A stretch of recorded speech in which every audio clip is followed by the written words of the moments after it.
Crisis has hit the UPA government over CBI's affidavit in the Supreme Court on Colgate. CBI Director Ranjit Sinha, in his two-page affidavit, has admitted that Law Minister wanted to see the draft report. But a huge political fight has broken out, with the opposition demanding Law Minister Ashwini Kumar's resignation. Now, will the Law Minister be held responsible for interfering in the status report? The minister in question has just issued a statement saying that the truth will prevail. No, we have already filed it in the Supreme Court and now it is in the public domain. I don't have to say anything more about that. The lawyer Prashant Bhushan came out to the Supreme Court and read out that he was named Joint Secretary Court, Joint Secretary PMO and Ashwini Kumar, Minister for Legal Affairs, as three people who wanted to see the report that you were coming. See, I have already submitted the affidavit and in that affidavit I have made everything clear. Sir, I just want to ask, sir, you have... विपक्ष बराबर हल्ला मचा रहा है। विपक्ष कहना है कल आपने फिर नारायण स्वामी से मुलाकात, उस मुलाकात का उद्देश्य क्या था? नहीं, वो हमारे मिनिस्टर हैं, उनसे मिलने में क्या कठिनाई है? उस पर तो कोई रोक नहीं लगी हुई है। ऐसा आरोप ऑपोजिशन लगा रही है that you were meeting him ahead of filing the affidavit to brief him about what the content of the affidavit was. मुझे इस संबंध में कुछ नहीं कहना है, मैं उनसे बराबर मिलता रहता हूँ और ये रोजमर्रा का काम है और उसमें तो मुझे कोई आपत्ति नजर नहीं आती। Sir, you haven't clarified in the affidavit whether any changes were made in the status report of 8 March or not. Were any changes made in that way after a nomination call? I will disclose everything before the Honorable Apex Court, and before telling them, I don't want to share it with the general public. Sir, one last question. We believe Prashant Bhushan that you did meet the Law Minister and shared the contents of the status report. Do you think this is compromising the independence of CBI when senior functionaries of political executives are wanting to see what will tell the court? On this issue, I think the Honorable Apex Court is the best forum. They can take a view about this. But do you feel this is compromising? I don't have to make any comment.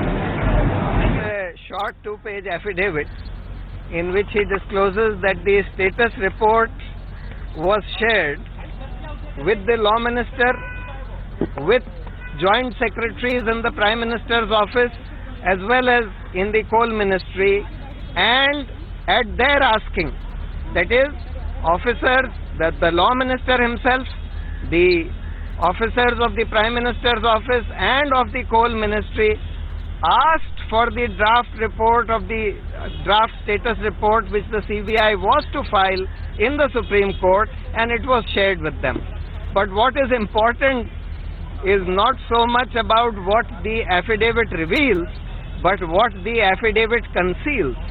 Because the affidavit does not disclose what are the changes that were made in the draft which was taken by the CBI at the behest and at the intervention of the Law Minister. Let's go across to Ridham Anand Bharadwaj, who joins us from the Supreme Court. Now, Ridham, very briefly, the contents of the two-page affidavit and, its implications.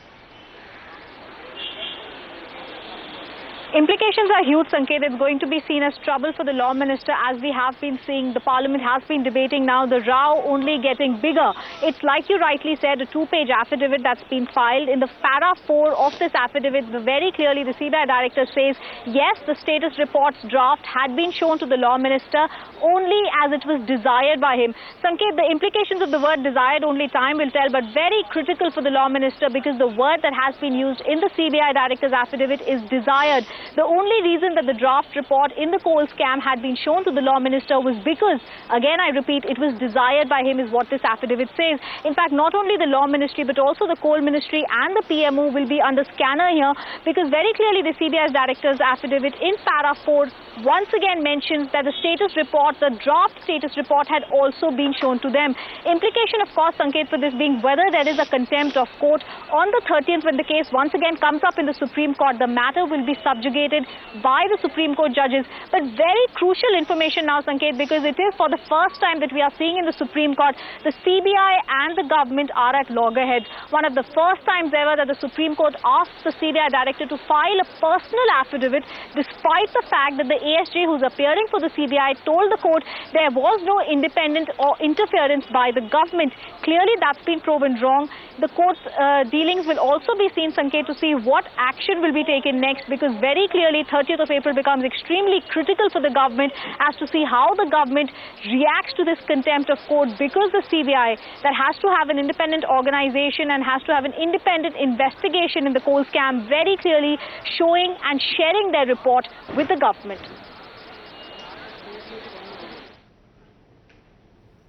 CBI has filed his affidavit in the Coalgate scam. We have with us Deputy Leader of Opposition in Rajya Sabha, Mr. Ravi Shankar Prasad. Mr. Prasad, how do you react to it? Because CBI Director has admitted that he had met the Law Minister.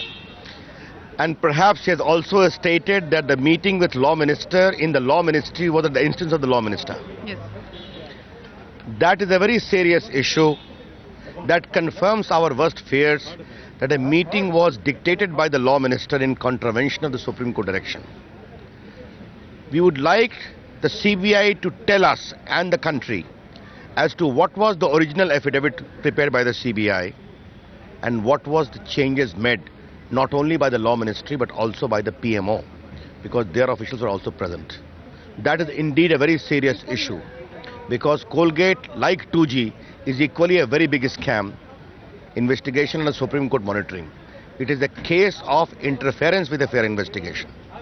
Therefore, apart from our demand, resignation of the PM and the Law Minister, this fundamental issue as to what was the original affidavit and what is the change affidavit. Your doubts have come true now. The thing that you were most concerned about, that the probe is being compromised as far as Coalgate scam is concerned. Obviously, you may recall that earlier the relevant files were not being given. And our very serious apprehension is that the Prime Minister was the Coal Minister. Therefore, every attempt is being made to frustrate a fair investigation. And today is only a tip of the iceberg. That's how we see it. What's the road forward for as far as principal opposition party is concerned? In Parliament, we know for a fact that you are cornering the government and demanding Prime Minister's resignation. How will you take it forward as far as this whole issue is concerned? We shall continue to press for that. And I'm very happy that the wrongs of this government are getting exposed by its own inaction and also over-enthusiasm, But we as the principal opposition are equally concerned to monitor that these kinds of transgressions to cover up a fair investigation are not allowed, and we shall continue with that.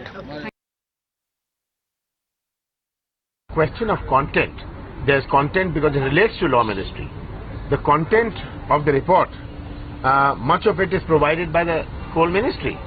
At some point of time, the Prime Minister was holding the portfolio of coal. So some content is provided from there. Then there is a legal aspect of it.